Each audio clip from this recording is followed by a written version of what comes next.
First play we're going to look at, 2nd and 2, one of the Patriots' first offensive plays.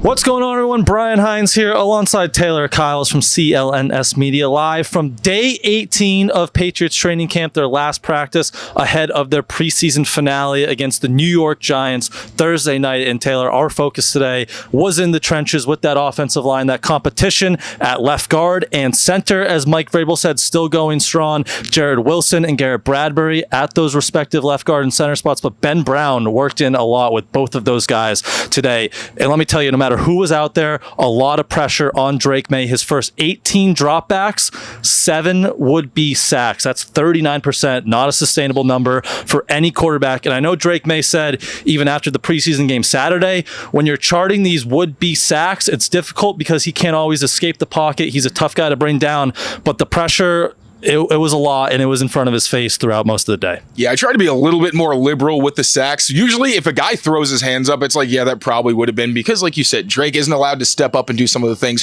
he'd usually do, but it was a glaring issue, and there was also the fact that it felt like that affected his ability to throw. Almost every time you saw a play where he probably would have been sacked, and this was not just the defensive linemen where Christian Barmore and Harold Landry were wrecking havoc at times. It was also blitzers, like Robert Spillane would have had a sack, Jabril Peppers would have had a sack. So you wonder if there's issues with communication, are guys seeing the field the right way? I thought that was discouraging, and to get back to the point, it was affecting Drake Maye's ability to throw, him feeling that pressure. You'd see him sail some throws, some were catchable, like Matt Collins had an absolutely ridiculous one-handed grab. I thought it wasn't going to be a catchable throw, like it looked like a throwaway almost. He went up and secured it.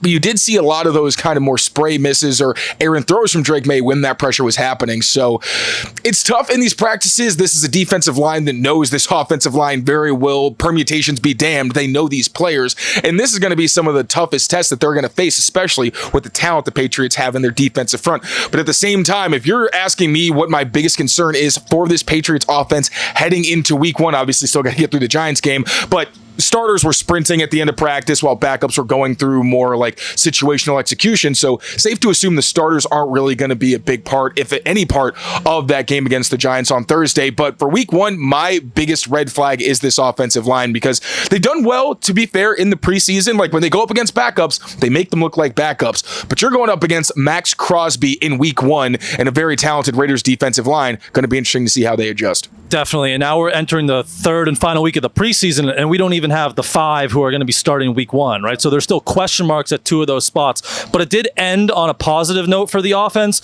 on a final 1 minute 30 end of half drive, which has been a big challenge for Drake Maye really throughout this whole summer in that top unit. A couple nice passes. They finally hit a chunk play I'll let you talk about. But the key, even on that final end of half drive, no pressure, right? He finally had some time to throw, and they moved the ball, worked into field goal range. Yeah, the biggest thing, as we know, on those 2-minute drives is you got to get the chunk play. That allows you to do the dinking and the dunking. And what I feel like we've seen a lot from Drake Maye during these periods is either the pressure's overwhelming and he can't really get the ball off, or it's a lot of short throws and nothing materializing downfield, whether he's trying those throws or not. Today, you finally got it. It was a perfect seam throw to Hunter Henry. Christian Ellis was right on the tight end's hip, but Drake Maye put it in the bucket. Looked like there was a free safety. I'm not sure if it was Jalen Hawkins or whomever. They were closing as well, and it was a really good ball. Hunter Henry might have also had even more room to run to not have to force them to kick a field goal at the end.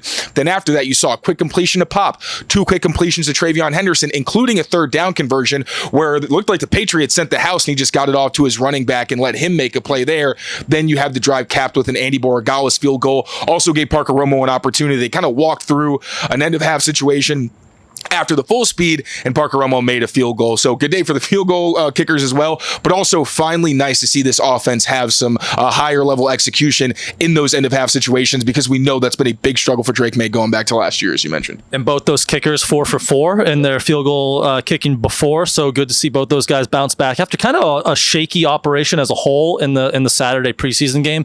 So good bounce back from the kickers. Last thing I want to touch on here, all on the defensive line, which was active. It was swarming all around Drake Maye. Second straight practice, we saw K'Lavon Chaisson, who has been one of the standouts of this summer, rep as that top edge rusher across from Harold Landry. And you mentioned at the end of practice, we kind of split fields here. We had the starters over there, backups running kind of scout teamwork, which you would assume is a preview of Mike Vrabel's plans for the preseason finale.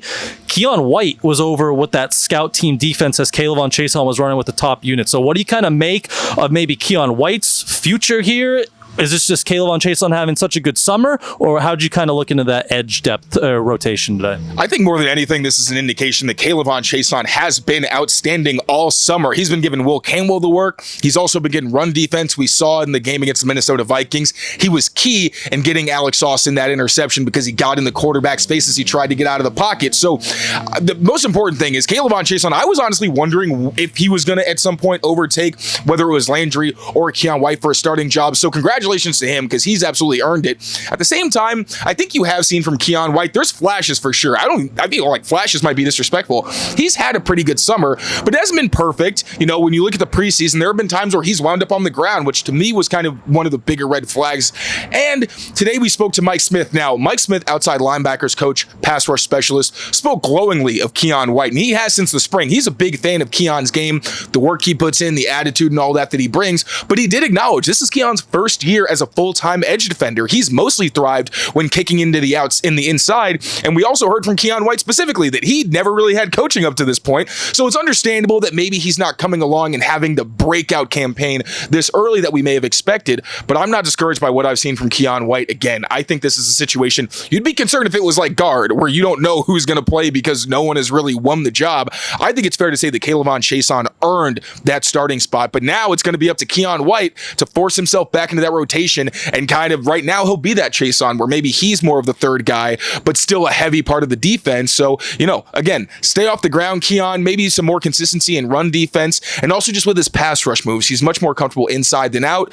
He's going to come along. I'm not panicking, but again, this was a really good summer for K'Lavon Chaisson, and he should be repping with the starters. He has been one of their best defensive players, I would say, throughout this whole summer, and credit to him, like even missed a couple weeks ago due to injury, and he bounced back and just hasn't looked like he's skipped a beat, like even giving Will Campbell more issues on the left edge there today in practice. So K'Lavon Chaisson has definitely deserved a bigger role in this defense. But that's going to do it here from day 18, again, of Patriots training camp. The preseason finale coming to you Thursday night in the Meadowlands. So make sure you guys are locked on to Patriots Press Pass for all your coverage from that one.